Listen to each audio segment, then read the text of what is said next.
Thì gia đình cô là chết vào một ngày nữa là ngày 12 tháng 2 năm 1968. Thì những người lính Hàn Quốc đã lên giết hệ trong làng cô, thì trong đó gia đình cô.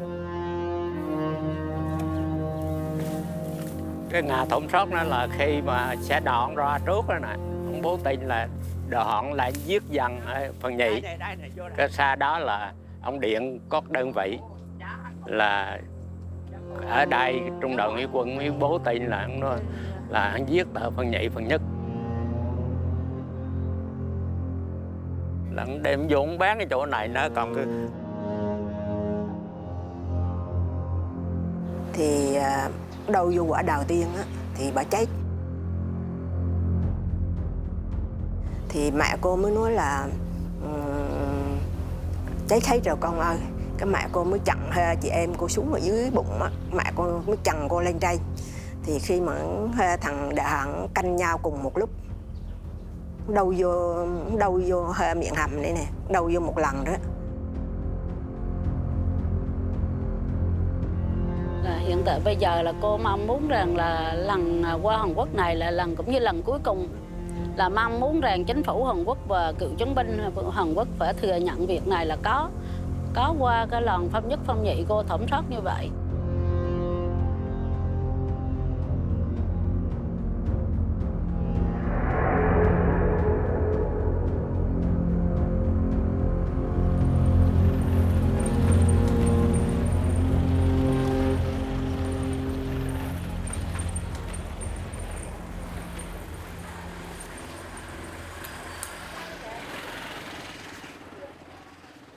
Xuống chị Boa mua bó hoa.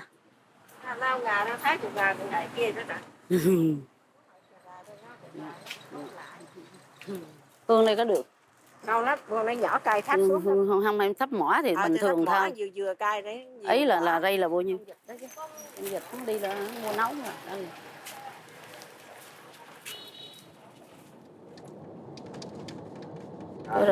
Rồi trừ là chỉ còn bóng cái mộ. Mộ mẹ, mộ chị, mộ đứa em với lại bà dì ruột đó. Còn đứa em con dì nó 10 tháng nó mất luôn.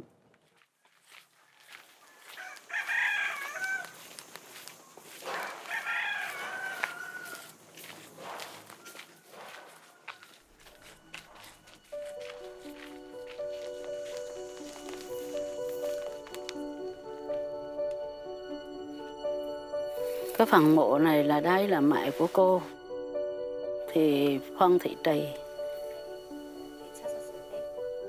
Thì gia đình cô là chết vào một ngày nữa là ngày 12 tháng 2 năm 1968. 응우엔 티타 씨는 54년 전 한날에 가족 5명을 잃었습니다. Cô là vụ thẩm soát năm 1968, thì cô là một nạn nhân ở trong vụ thẩm soát đó. Thì lúc đó cô được 8 tuổi. Những người lính Hàn Quốc đã lên giết hệ trong làng cô, thì trong đó gia đình cô thì chết hết 5 người, còn lại 2 anh em cô là bị thương.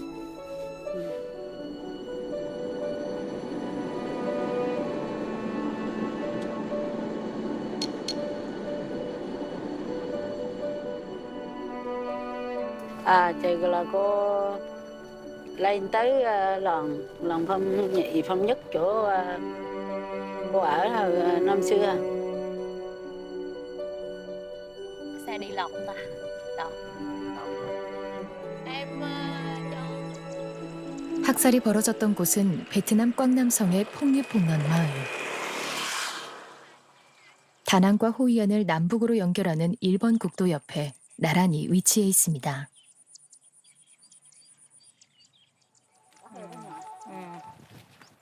Nhà cô là cái nhỏ, trừ hơi cái nhỏ đó là nành của cô hết. Nhà xanh đó. 학살이 있었던 날 집에는 모두 7명이 있었습니다.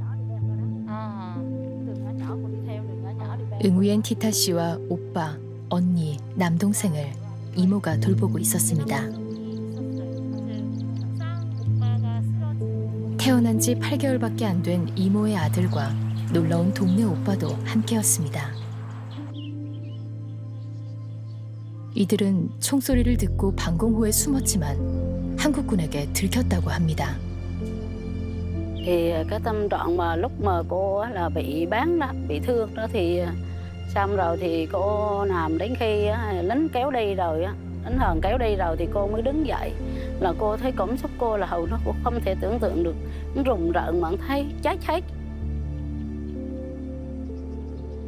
남매는 심한 부상을 입었지만 학살 장소를 벗어나려고 애썼습니다.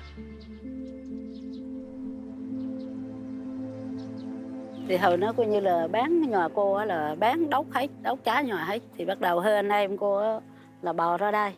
Ra đây có con đường từ trong chỗ cái mép trai nhà cô là bị bò có con đường ra đây. 이웃집에 있던 어머니를 찾아 나섰지만 어머니도 학살을 피하지 못했습니다. Đó họ đã giết mẹ cô nằm đó rồi nhưng mà mình nhỏ quá rồi mình cũng không để ý, mình chạy beng thấy nhòm sợ. Kêu theo bang vô thì bắt đầu cô té xuống bắt đầu cô không còn biết gì nữa hết, bất tỉnh. Thì lúc đó là chú cô chú cô mới là chú ruột cô ở là lính Cộng hòa dưới này hơi ông đó, thì ông mới là những bầm cô xuống. Thì bắt đầu hậu nó mới gọi máy bay trực thăng tới của Mỹ thì chở cô đi bệnh viện.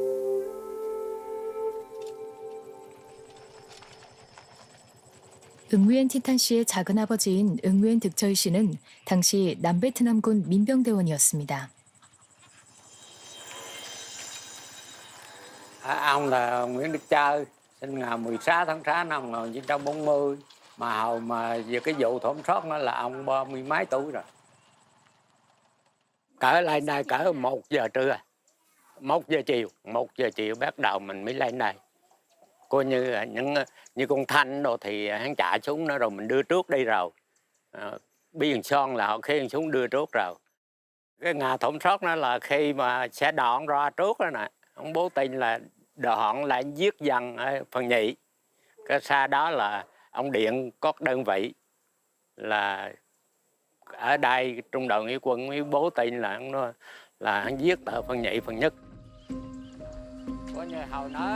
한국군이 있던 마을에 곧바로 진입하진 못했지만 마을과 멀지 않은 곳에서 생생히 목격했다고 합니다. 네네. 그렇죠. Ông đứng rồi đó, ông đứng ở chỗ một. Dưới công một dưới đoàn quốc lộ. Đó, dưới đoàn quốc lộ xe xạ kìa. Ngó lại trên này là nghe súng nổ này, đốt nhòa này. Còn người ta không bác dùng là chỗ đó là mình có thấy trống, mình có thấy. Là đem vô không bán cái chỗ này nữa, còn cái 저기 원래 이 나가면 연못이 있고 네, 거기 사람을 많이 죽었어요. mấy ổng là mạc toàn bộ ràng rây hết, ràng rây cái mà xanh, cái mũ cối này cũng bô lưới những đồ mà cũng là dễ xanh. Còn súng là súng của M18 của Mỹ. Nói chung là cũng nhiều lỗ súng cho cô, một lỗ súng. 그날 오후에서야 마을에 들어가 시신을 수습할 수 있었다고 합니다. Chứ còn nói chung là Việt Nam mình hầu nói là nghĩa quân cũng xỏn rồi. Nói chung là con dân, con cháu của lính mà đời của lính mà người ta đòi người ta bán giết, cho nên là mình phải vẫn đốt chả queo hết trơn rồi, đâu còn nữa. cái rồi ông vô cái ông thu thập xác cái rồi cái xong ông tập kết lên cái chỗ Đem xuống đoàn kế ra cái tập kết vô trong đó.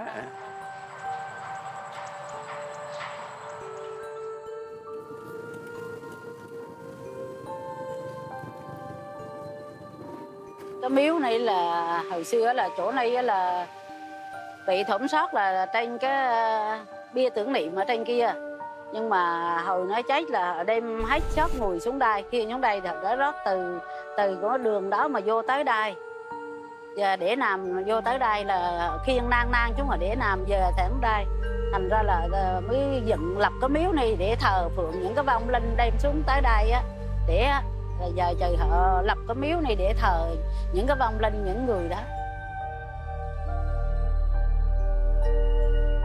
학살 직후 마을로 들어간 미군은 희생자의 모습들을 사진으로 남겨뒀습니다. 이 중에서는 레딘묵 씨의 어머니도 있습니다.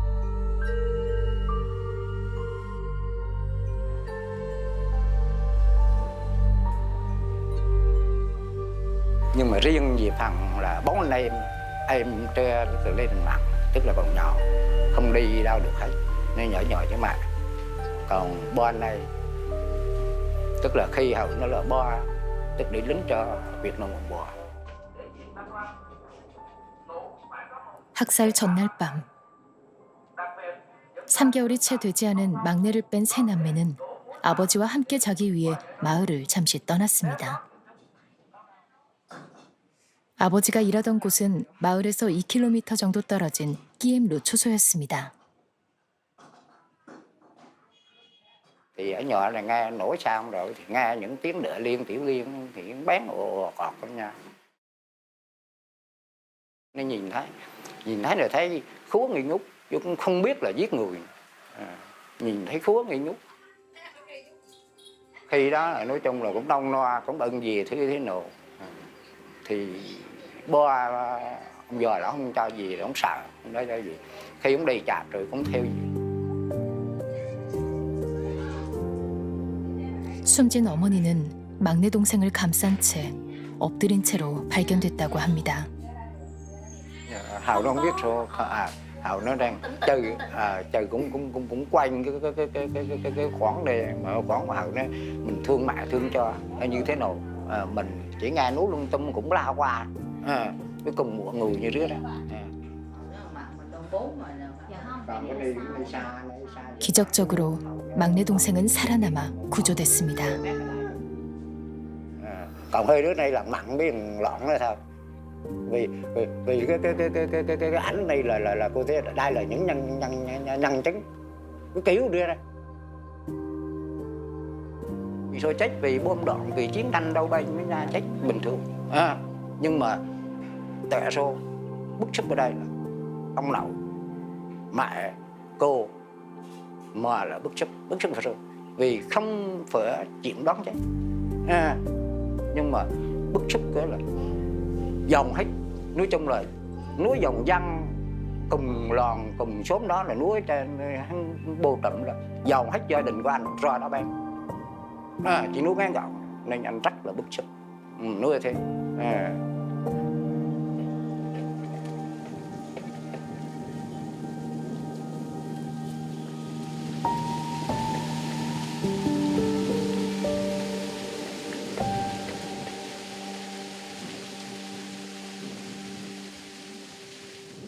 그날의 비극은 위령비로 세워져 있습니다. Cái bia này á thì do bên thanh niên bên Hàn Quốc qua phối hợp với thanh niên ở đây để làm cái bia này tưởng niệm, rồi là dựng lại là để tay những người bị thảm sát năm 1968. 위령비에 74명 희생자 이름이 태어난 순으로 적혀 있습니다. 대부분이 노인이거나 여성이었고 이렇게 어린아이가 특히 많았습니다.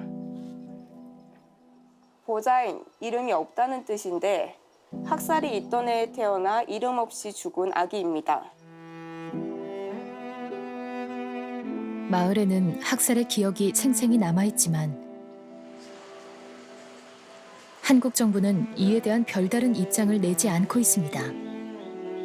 학살이라는 단어도 희생으로 바꿔 부르고 있습니다. Thì lúc đầu là cô không nghĩ mà đi cái chặng đường về như vậy. Cô cứ nghĩ là chắc 2015 mình qua núa rồi tới 2018 thì ra phiên tòa giả định. Nhưng mà thật sự trong đầu cô cứ nghĩ y là phiên tòa thật của chính phủ Hàn Quốc đưa ra. Nên là cô hy vọng ghê lắm. Chứ cô không nghĩ mà đi đến cái chặng đường về như vậy.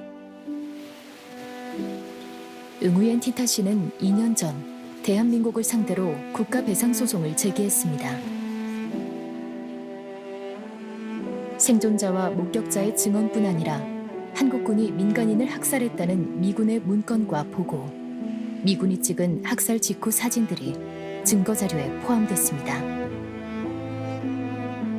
Thì cuối cùng cô phải làm, cô đủ điều hết, làm thư thỉnh cầu qua đủ thứ rồi nhưng mà không ấy, thì cuối cùng cô phải để kiện để cho chính phủ và những người lính cựu chiến binh Hàn Quốc phải thừa nhận, vì chuyện này không thể nào cô mà dựng được một câu chuyện như vậy. Cô đi qua năm 2015 là cô chỉ cần là bác ta cô và nói lời xin lỗi, nhưng mà không làm được như vậy là cô rất là đau đớn. 수많은 좌절 앞에서 다짐은 더 굳어졌습니다. Lần đầu tiên là nói thật sự là qua là lúc đó cũng còn hơi, tại vì những người cựu chiến binh nhiều quá cô cũng thấy là rất là nhưng mà bây giờ là cô thấy thay đổi từ năm đến bây giờ là tâm trạng cô đi cũng không có gì là lo lắng. Cô cứ nghĩ là những vong linh đó phù hộ cho cô để cô qua nói ra sự thật này. Là hiện tại bây giờ là cô mong muốn rằng là lần qua Hàn Quốc này là lần cũng như lần cuối cùng, là mong muốn rằng chính phủ Hàn Quốc và cựu chiến binh Hàn Quốc phải thừa nhận việc này là có qua cái lần thâm nhất thâm nhị cô thẩm soát như vậy. 폭리폭론 마을은 베트남이 프랑스가 점령했던 시기, 또 미군이 점령했던 시기에 프랑스와 미군에 가장 강력하게 저항했던 개들의 전투 마을입니다. 그래서 이제 호찌민의 지시라든지 그들 지도자들의 지시에 의해서 그쪽 마을은 전부 다 전투화되어 있습니다, 촌락이. 그래서 농가인데도 창고가 있고, 보급 창고가 있고, 그 다음에 땅굴이 있고, 여기에 보면은 전투촌, 자기들 전투촌이라고 분명히 되어 있습니다. 그런데 그리고 또 보급의 중간 기지였어요. 이때 그 마을은 이미 한국군이나 미군들이 전투를 할 때에는 민사작전을 먼저 전개합니다. 마을에 계신 주민들 전부 다 안전지대로 대피하세요 하고 다 이렇게 이제 안전지대로 다 이렇게 옮기시거든요. 근데 이분들은 전투하는데도 남모 계셨다는 거죠. 남모 계시면서 거기서 이제 전투를 도왔다는 거죠. 전투를 하고 하셨다는 거죠.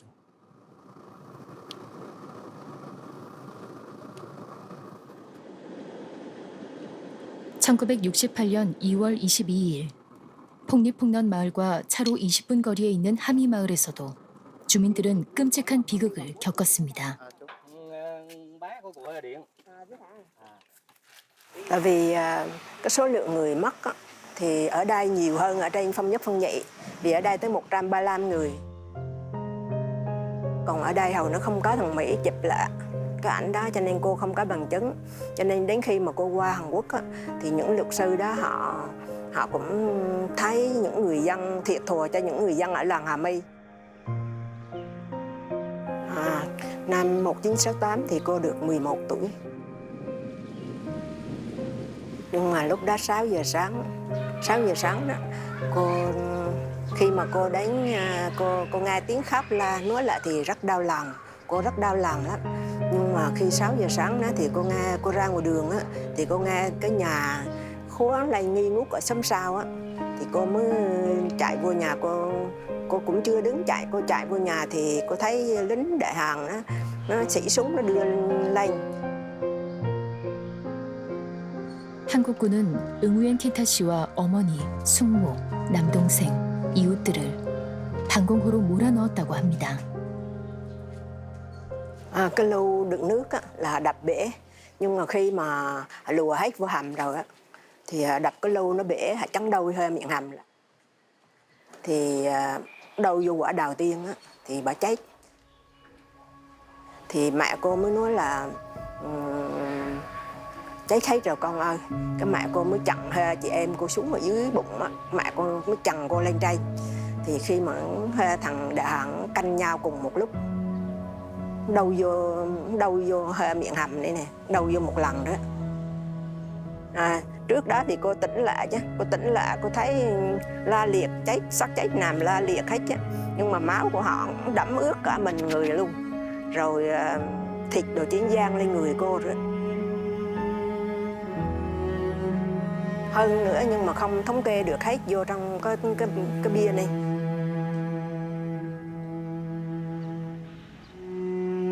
위령비는 11년 전 월남 참전 전후복지회의 기부로 세워졌습니다.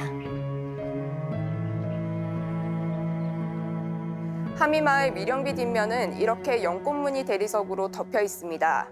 원래 주민들이 한국군의 민간인 학살을 묘사한 비문을 넣었지만 미령비 제작을 지원한 베트남전 참전군인 단체의 반대로 대리석이 이렇게 덧씌워진 겁니다. 현재 베트남 정부도 외교라는 대리석으로 문제를 덮어뒀습니다. 과거는 제쳐놓고 미래를 지향하자는 정책과 함께 한국과의 과거사에 대해 지금까지 공식적으로 문제 삼지 않고 있습니다. 하지만 응우엔 틴타 씨의 생각은 다릅니다. Bao nhiêu lần cô đã sang Hàn Quốc, cô nói lên tất cả sự thật mà cô đã chứng kiến trong cái vụ thảm sát đó, nhưng mà cô mỗi lần cô nói là cô thấy đau lòng ghê lắm. Nhưng mà đó là buộc cô phải nói lên những cái là cái dũng khí của mình, phải bắt buộc phải nói lên những cái lời mà kể hết cho những người mà mọi người bên Hàn Quốc để cho họ biết được cái nỗi đau lòng của người dân cô như thế nào. Như vừa rồi cô qua thì ông cựu chiến binh đó, tôi rất thành thật xin lỗi. Nhưng mà nếu như ra chiến trường, họ đưa tôi ra chiến trường mà tôi không hành xử thì cũng không được. Cho nên là tôi phải hành xử. Thì tôi thật lòng ra mà nói tôi thành thật xin lỗi. Vì cũng còn sót lại những người như cô, những đứa trẻ như cô mà bây giờ còn sót lại thì để nói lên cái sự thật như vậy. 우리 대한민국 국군이 가해자다라고 하는 증거는 없습니다. 미군의 보고서, 우리의 전투 상복, 작전 일지, 또 베트남의 전투 요도,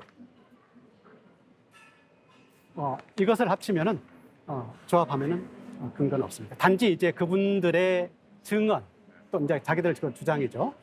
이런 것들에 의한 것이지. 그게 이제 어차피 편향적인 생각이기 때문에 또 세월이 지나면서 왜곡될 수 있고 호도될 수 있고 변환될 수 있거든요.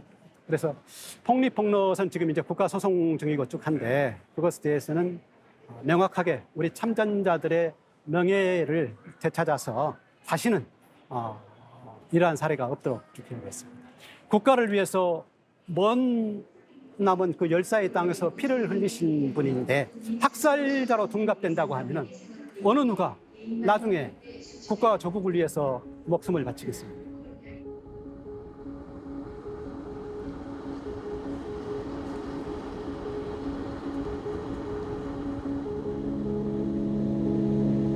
학살을 목격했던 응우엔 득절 씨 등 피해자들이 지난 5일 입국했습니다.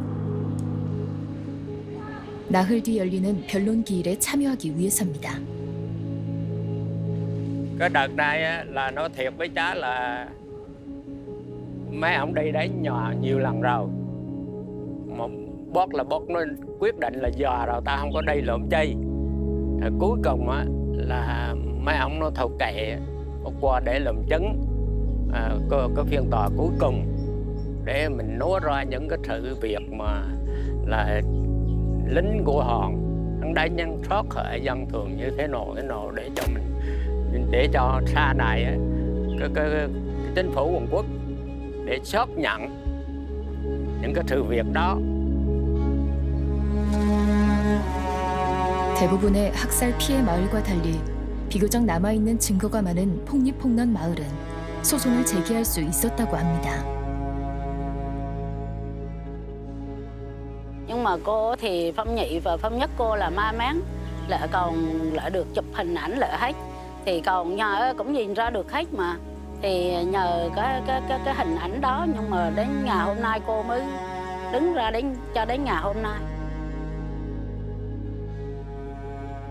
폭리폭런 마을 학살 이듬해 중앙정보부에서 관련 파병 군인들을 조사한 서류의 존재가 확인됐지만 국정원은 구체적인 자료 내용 공개를 거부하고 있습니다. Cô thắp hương, cô nguyện cầu những cái vong linh không phải riêng gia đình cô mà 34 người là tại lần phong nhất phong nhị đã bị thiệt hại năm 1968. Thì cô cũng nói là mong rằng những vong linh đó phù hộ cho cô, để cho cô qua chuyến đi lần này là để đạt ý nguyện của cô và những vong linh đó, để theo cô để giúp đỡ cô trong cái chuyến đi này. Cô cứ nghĩ là những vong linh đó phù hộ cho cô để cô qua nói ra sự thật này.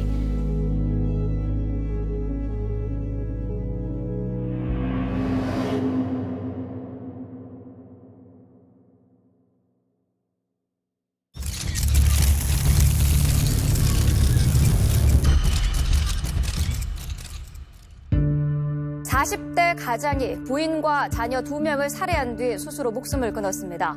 부모가 자녀를 데리고 함께 목숨을 끊는 사건이 잇따랐습니다. 어제 서울에서 30대 남성이 부인과 아이 둘을 살해하고 스스로 목숨을 끊는 비극적인 일이 있었습니다. 지난달 말 전남 완도에서 실종된 조윤아 양 가족으로 추정되는 3명이 숨진 채 발견됐습니다.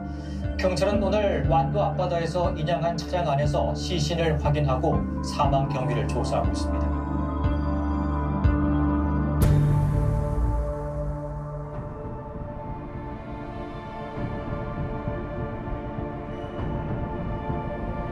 조양하고 조양 부모한테 수면제 성분이 나왔다, 그런 통보는 받았었습니다. 조양 아버지가 운전해서 바다로 이렇게 들어가는 장면이 확인이 됩니다.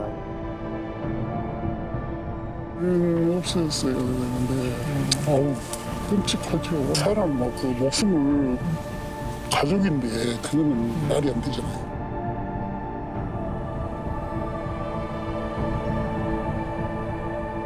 자녀 같은 경우에 우리가 동반 자살이라고 말은 하지만 어떤 경로에 의해서 이런 과정을 거치고 이런 결정이 났는지를 전혀 알 수가 없잖아요. 살인이죠. 예, 범죄죠. 자녀가 자기 의사와 상관없이 어쨌든 죽임을 당하는 사례이기 때문에 일종의 범죄라고 봐야 되고.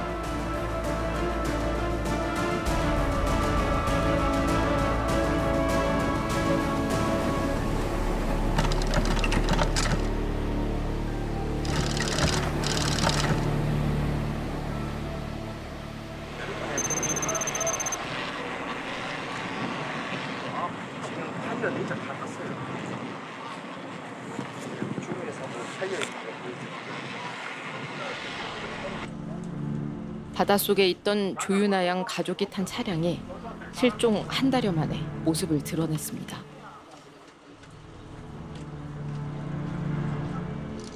차량 인양은 완료했고 차량 내에서 사체 3구를 확인했습니다. 차량 안에서 수습된 조양과 엄마 아빠의 시신은 곧바로 국립과학수사연구원으로 보내졌습니다.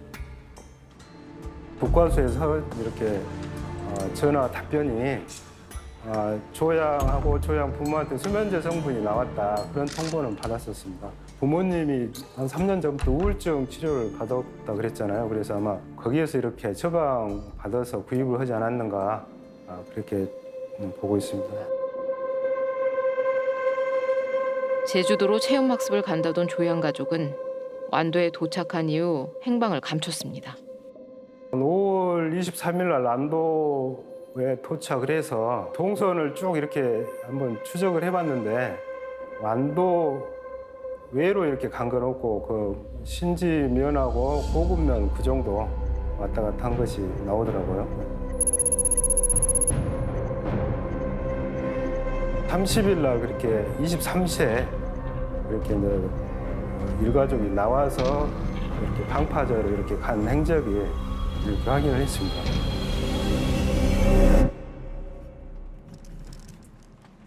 조양의 부모는 왜 가족 자살이라는 극단적인 선택을 했을까?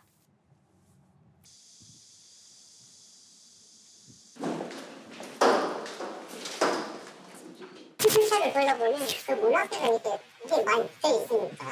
그러니까 그 제주도 가시다 보니까 한 달 정도 사이였던 것 같아요. 그 사이에 이렇게 등지병을 부착했던 그게 많이 붙어 있어서 그래서 이분들이 그러고 나서 이제 이거 체험학습 같은 거 그러셨나 보다 그 정도까지 생각을 한 거였어요.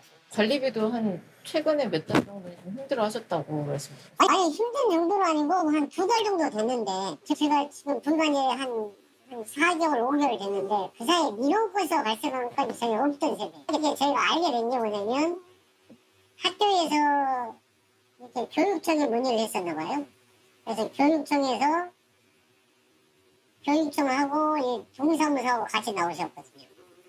그 이후에 한 이틀 후에 이제 경찰서에서 오신 거고. 그때까지만 해도 뭐 이런 약간 심각한 사건일 줄은 아예 상상. 그렇죠. 아무도 그런 상황이 몰랐어요. 그냥 뭐 잠깐 뭐 체험학습 한다고 하니까 그래서 좀 기간이 늘어지나 뭐 그런 정도로 생각을 하고 있었던 거죠.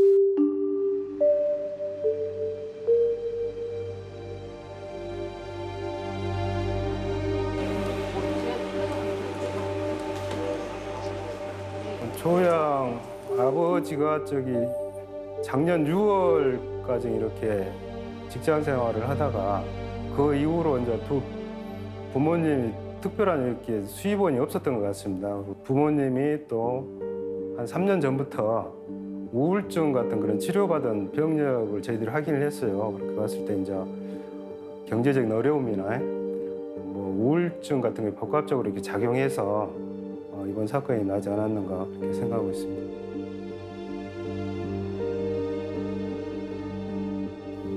제2, 제3의 조양은 계속 나오고 있습니다. 세종의 한 주상복합 아파트에서 30대와 40대인 두 자매와 이들의 어린 두 자녀 등 4명이 숨지는 안타까운 사건이 발생했습니다. 있어서는 안 될 일이 또 벌어졌습니다. 오늘 새벽 경기도 의정부에서 부모와 6살 아들이 숨진 채 발견됐습니다. 자녀를 살해한 뒤 부부가 극단적인 선택을 한 걸로 보이는데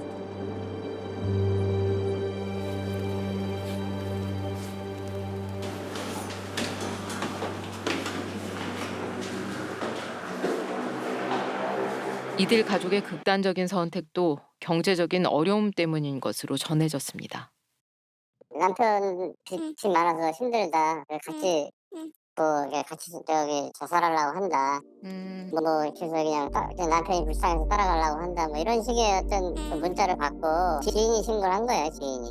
이제 핸드폰 번호만 알 거 아니에요. 그래서 그 핸드폰 번호를 우리가 셀카 추적을 해서 찾다 보니까 한 45분 정도 걸렸어요. 들어가려고 하니까 또 문이 잠겨 있잖아. 그러니까 우리가 임의로 열 수가 없으니까 이제 소방 공동 대응을 해서 소방관이 나오고 또 소방에서 이제 문을 따져 들어갔을 때는 이미 이제 안방에서 3명이 다 누운 상태로 다 발견이 된다고 툭 펴놓고 그냥 함께 자살한 거예요. 자살. 대리운전으로 가족의 생계를 책임지던 남편. 숨지기 전까지 지인들에게 생활비를 빌리느라 일도 제대로 하지 못한 것으로 알려졌습니다. 누나 상대로 확인해보니까 채무가 많은 게 확인이 됐고 부모는 6살 아들과 키우던 반려견까지 함께 데리고 갔습니다. 각자 병원을 3개 병원에서 이제 한 곳씩 모시고 갔는데 그 아이는 그때까지는 백박이 있고 하니까 소생술을 했죠. 소생술을 했는데 이제 나중에 이제 추가적으로 사망이 된 거고.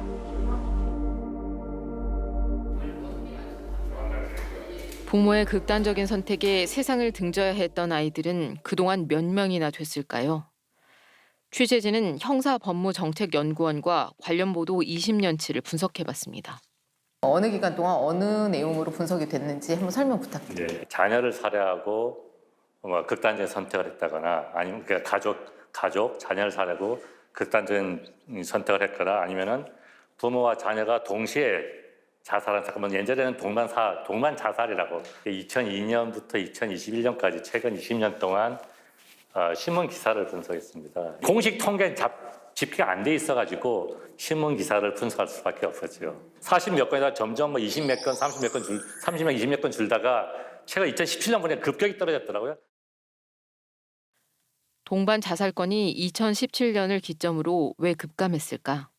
자살이라는 용어도 심지어 이제 극단의 선택으로 바뀌기도 했고 자살에 대한 어떤 보도 지침이랄까 준칙이랄까 이런 것도 약간 강화됐다고나 할까 그런 면에서 본다면 보도량이 제 생각에는 보도량이 줄어들지 않았는가라는 생각을 해봅니다. 3, 40대가 가해를 한 경우가 55.6%니까 절반 이상이거든요. 30대와 40대의 어린 자녀들이 어려서 그들을 대상으로 하다 보니까, 그러니까 그리고 보도도 어린 자녀를 살해한 하고 자신도 극단적인 선택을 했다. 가족을 살해하고 자살한 사례 중에 자녀가 포함된 사례를 보니까 자녀만 살해한 경우가 40.1%, 배우자와 자녀를 모두 살해한 경우가 17.7%, 거의 자녀가 포함된 사례가 전체 57%, 7.8% 될 정도로 굉장히 높았는데 왜 굳이 자녀까지 살해를 하면서 본인이 극단적 선택을 할까를 보면은 자녀가 10대 이하인 경우가 거의 80몇 %예요. 자녀만 죽인 경우에는. 그 얘기는 이 어린 자녀가 이 험난한 세상에서 자기들이 없으면 살 수 없을 것이다. 불가능할 것이다 라는 생각이 워낙 강하기 때문에 어떤 이 소유물을 생각하는 것이 워낙 강하기 때문에 원인이 어떤 내용으로 주로 분석이 됐나요? 대부분 경제적인 생활고 그다음에 금전 문제 그다음에 뭐 자기 처지 비관인데 자기 처지 비관도 대부분 경제적인 문제여서 야기된다고 보면은 거의 한 77%가 경제적인 문제로 가족을 살해하고 본인도 극단적 선택을 하게 되는데 미국이나 유럽에서는 주로 부부가 함께 세상을 떠난 경우가 많은데 우리나라에서는 자녀까지 함께 죽음으로 몰고 가는 경우가 가장 많았습니다. 우리나라 같은 경우는 외국하고 굉장히 다른 게 예를 들어서 어떤 가정에 문제가 있다. 그렇다 그래도 주위에서 개입하기가 아주 어려워요. 친권이 강해요. 그냥 우리 집 문제다. 이래버리면 끝이거든요. 아이를 숨지게 하고 부모가 홀로 살아남은 경우 법원은 부모의 죄를 어떻게 판단할까요?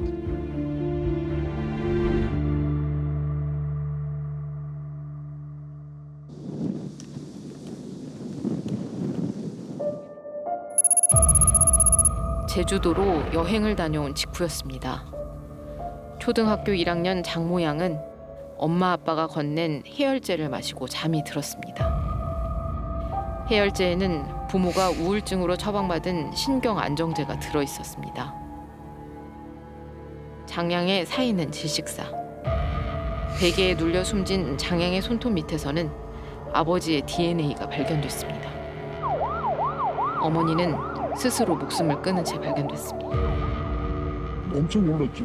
그때 아침에 그래가지고 출근한 뒤 이 차가 와 있더라고. 4대인가 경찰차가 119차하고 공차하고 형 먼저 그렇게 하고 큰일 내고 그다음에 애기 만지고 그러니까 9살인가 8살인가 어떤 3학년이 된다겠는데 그런 일은 없었어요. 그런데 끔찍하죠. 그런 일이 있었다는 것이. 사람 그 목숨을 가족인데 그거는 말이 안 되잖아요. 얘기가 불쌍하죠. 얘기가. 이제 어른들이 치는지 얘가 불쌍하잖아요. 술과 안정제에 취했다는 아빠. 아이가 숨진 지 하루가 지나서야 구조 신청을 했습니다.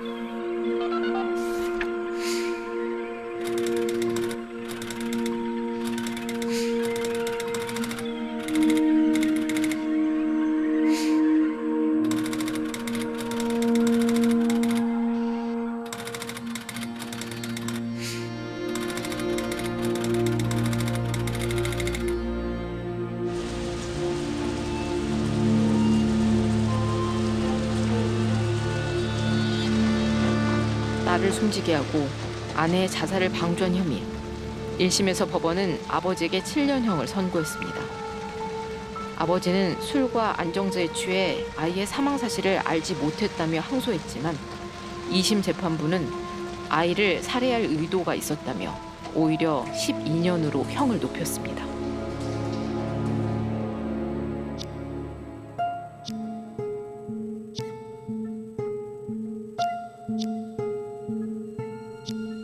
생활고를 겪었던 부부는 우울증 치료를 받으며 장량이 숨지기 전까지 함께 죽자는 취지의 문자를 지속적으로 주고받았습니다.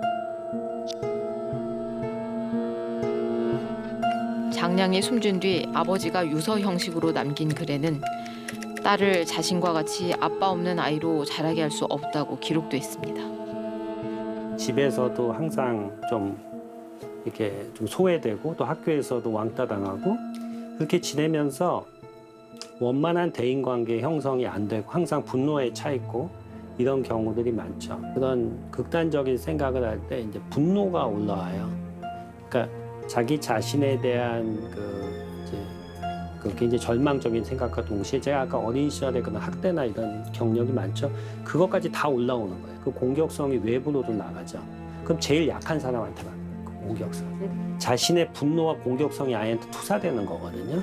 저희가 이제 자살로 이렇게 사망한 분들을 심리 부검을 해보면은 그 자녀하고 부모가 마치 부모 입장에선 자녀가 자기랑 동일시하는 경향이 있어요. 그러니까 자기가 힘들면 자녀도 힘들 거다. 그러니까 자녀를 이제 독립적으로 보질 않는 거죠. 지난 2016년 자녀의 살인 미수의 평균 형량은 2.3년, 살인은 6년이었던 것이 살인의 경우 13년까지 형량이 늘어났습니다. 그냥 아이를 위해서 했다고 그렇게 절대 하면 안 되고 아이한테 이제 학대를 한 거죠. 결국 극단적인 학대를 한 거고 이게 우리 사회에서 범죄로 인식이 돼야 돼요.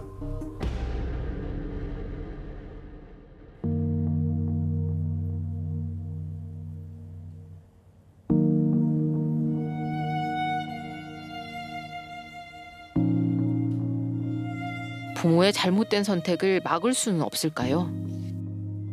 여러 유족분들 보다가 굉장히 어린데 좀 애매하게 성장한 나이 있잖아. 막 18, 20, 갓 20 이런 유족분들을 만났는데 부모님이 돌아가셨어요. 두 분 다.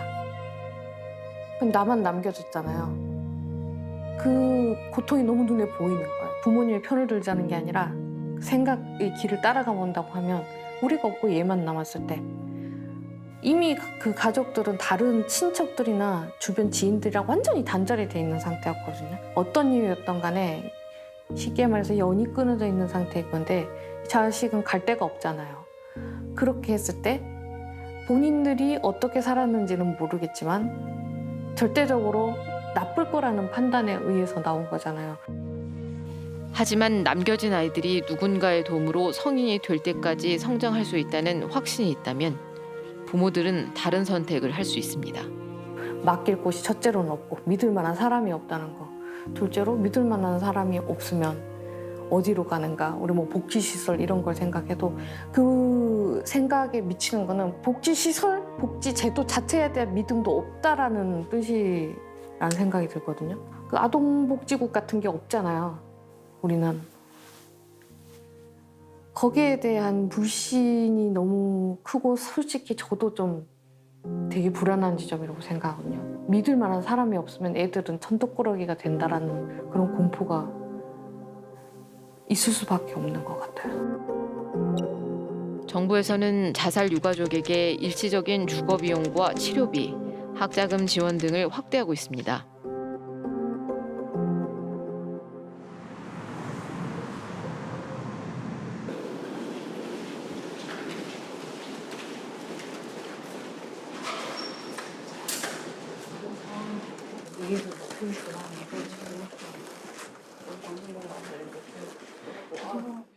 자살 유족이 발생하면 무조건 경찰서에 가서 조소를 받게 돼요. 유족분들이 거기가 이제 출발점이고 거기에서 저희 센터로 원스톱 서비스 출동 요청을 드립니다. 그러면 저희가 나가서 유족에 대해서 이런 서비스들이 지원이 되고 있으니 이렇게 설명을 드리고 그분들한테 저희가 전화해도 되는지 이렇게 동의를 받아와요. 그래서 연락처를 저희가 받아와서 장례 끝나고 나서 개입을 합니다. 올해 원스톱 서비스 관련 예산은 25억 원. 자살을 체계적으로 막거나 관리하기에 턱없이 부족합니다. 미국이나 캐나다, 호주 이런 데서는 한 지역 사회에 특히 물론 가정 폭력이긴 합니다. 가족 간의 살해 사건이 발생하면은 그 지역의 활동가, 복지사, 그다음에 상담가, 경찰, 검찰이 하나의 팀처럼 위원회가 구성돼 가지고 왜 이 가족이 가족을 살해할 수밖에 없나? 어떻게 보면 가장 믿을 수 있는, 가장 신뢰로워야 할 가족을 왜 살해할 수밖에 없나, 그런 것들을 뭐 개인적인 요인, 사회적인 요인, 뭐 이런 사회 구조적인 요인까지 다 분석을 하던데. 자살 직전에 그때 예방도 중요하거든요. 그러니까 그때만 막아도 많은 분들을 도움을 줄 수 있죠. 우리가 심리 부검을 해보면 경고 신호라는 게 있거든요. 그래서 사망 직전에는 굉장히 감정 기복이 심하고 자기 생각에 빠져들어가고 죽고 싶은 생각에 몰입돼 있고, 그런 분들을 빨리 찾아가지고 그 직전에 거기서 꺼내주면은 예방이 되죠. 경제적 문제가 어쨌든 범행 동기의 가장 큰 요인 중에 하나이기 때문에 어쨌든 공공요금이나 이런 것들이 미납되거나 아니면은 뭐 빚이 많거나 아니면은 그 대출이 아주 오래 지연되거나 하는 것들은 물론 이 자기 그 개인정보 보호나 사생활 침해의 소지가 있는데, 그런 부분들은 모니터링할 수 있는 방법도 좀 필요하지 않을까라는 생각을 해봅니다.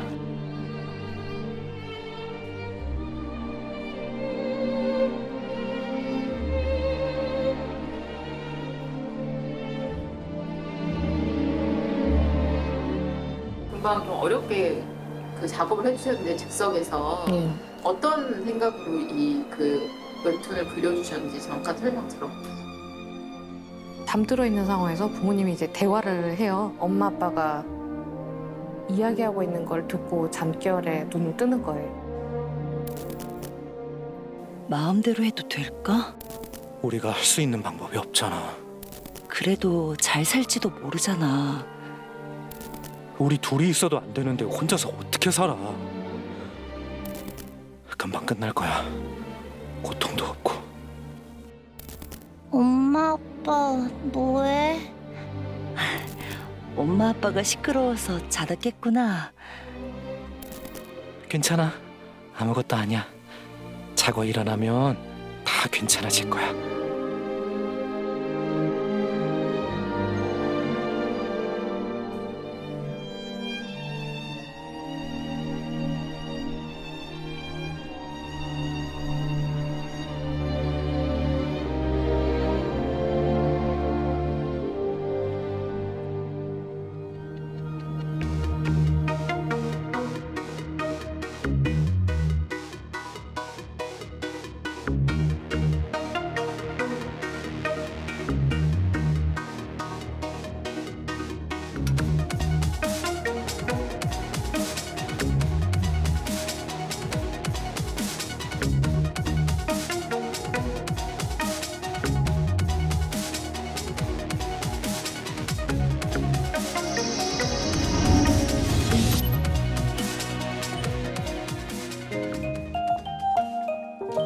KBS